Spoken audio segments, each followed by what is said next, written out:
ક્યારે એવું બન્યું છે કે કોઈ અજાણ્યા નંબર પરથી ફોન આવે અને સામેથી પ્રી અપ્રૂવ્ડ લોન કે ફ્રી ક્રેડિટ કાર્ડની ઓફર કરવામાં આવે, અને એ પણ એવા સમયે જ્યારે તેની કોઈ જરૂર જ ન હોય?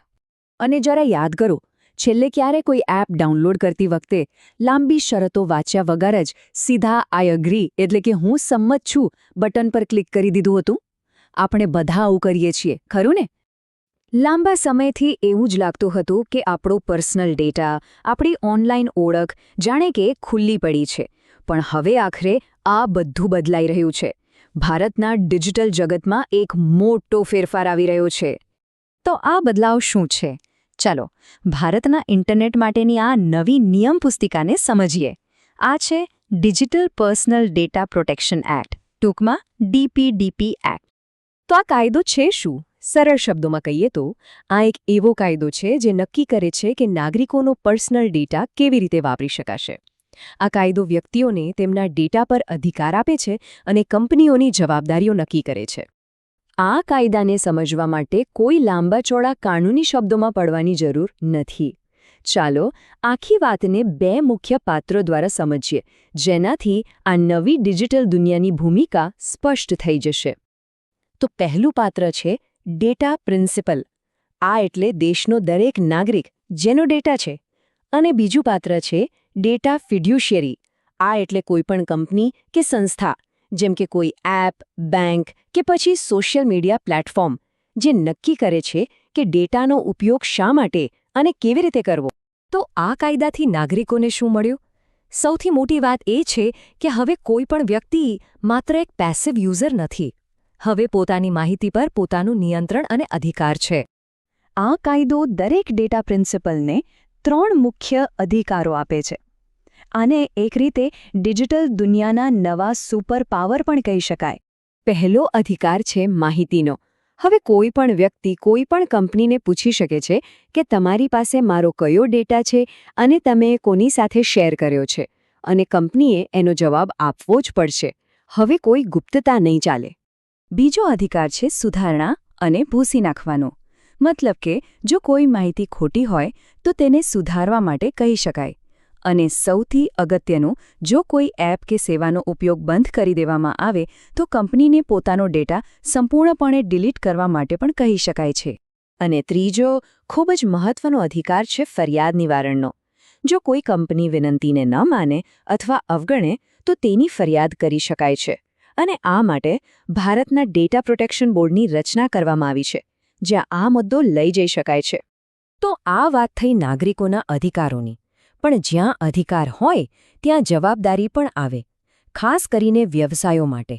હવે કંપનીઓ માટે ડેટા સુરક્ષાનું પાલન કરવું એ કોઈ વિકલ્પ નથી, એ ફરજિયાત છે. હવે દરેક ડેટા ફિડ્યુશિયરી એટલે કે દરેક કંપનીએ 4 મુખ્ય સિદ્ધાંતોનું પાલન કરવું પડશે. પહેલું, ડેટા લેતા પહેલાં સ્પષ્ટ સંમતિ લેવી. બીજું, જે કામ માટે ડેટા લીધો છે ફક્ત એના માટે જ વાપરવો. ત્રીજું, ડેટાને મજબૂત રીતે સુરક્ષિત રાખવો. અને ચોથું, જો કોઈ ડેટા લીક થાય તો તેની જાણ કરવી. આ બધામાં સૌથી મહત્વનો સિદ્ધાંત છે સંમતિ. હવે કંપનીઓ લાંબા ચોડા કાનૂની દસ્તાવેજોમાં સંમતિ છુપાવી નહીં શકે. ડેટા માંગવાની વિનંતી એકદમ સ્પષ્ટ અને સરળ ભાષામાં હોવી જોઈએ. અને એટલું જ નહીં, તે અંગ્રેજી સહિત ભારતની 22 ભાષાઓમાં ઉપલબ્ધ હોવી જોઈએ.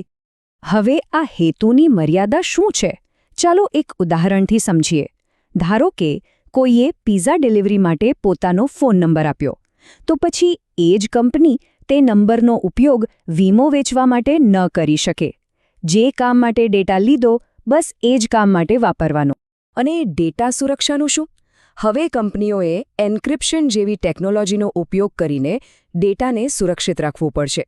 અને જો કદાચ કોઈ હેકિંગ જેવી ઘટના બને અને ડેટા ચોરી થાય, તો તેમણે તરત જ ડેટા પ્રોટેક્શન બોર્ડ અને જેમના ડેટા ચોરાયા છે તે બધાને જાણ કરવી પડશે. હવે કશું છુપાવી નહીં શકાય.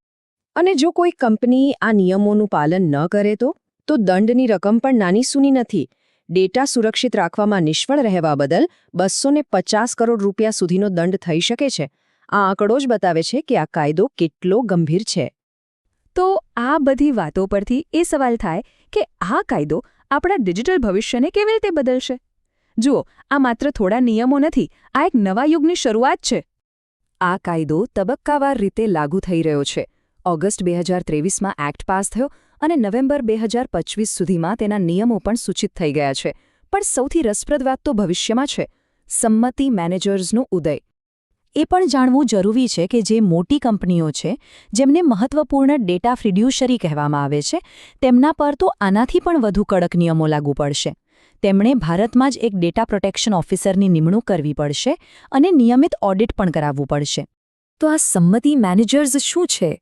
જરા કલ્પના કરો એક એવા ડિજિટલ પ્લેટફોર્મની, એક એવા ડેશબોર્ડની, જ્યાંથી કોઈ પણ વ્યક્તિએ જોઈ શકે કે કઈ કઈ એપ પાસે તેમનો કયો ડેટા છે અને માત્ર એક ક્લિકથી તે સંમતિ પાછી પણ ખેંચી શકે.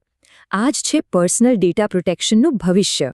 ટૂંકમાં DPDP એક્ટ લોકોની પ્રાઇવસી અને બિઝનેસની જરૂરિયાતો વચ્ચે એક સંતુલન બનાવે છે અને આ બધું વિશ્વાસ પર ટકેલું છે. જ્યારે લોકોને ભરોસો હશે કે તેમનો ડેટા સુરક્ષિત છે, ત્યારે જ તેઓ ડિજિટલ દુનિયામાં દિલ ખોલીને ભાગ લેશે. એટલે હવે પછી જ્યારે પણ કોઈ એપ પરવાનગી માંગે, ત્યારે એટલું યાદ રાખવું કે નિયંત્રણ હવે વપરાશકર્તાના હાથમાં છે. આ આખી વાતનો સાર એ જ છે કે શક્તિનું સંતુલન હવે બદલાઈ ગયું છે. તો હવે જ્યારે નાગરિકો ડ્રાઈવરની સીટ પર છે, ત્યારે તેમનું પહેલું પગલું શું હશે? આ એક વિચારવા જેવો પ્રશ્ન છે.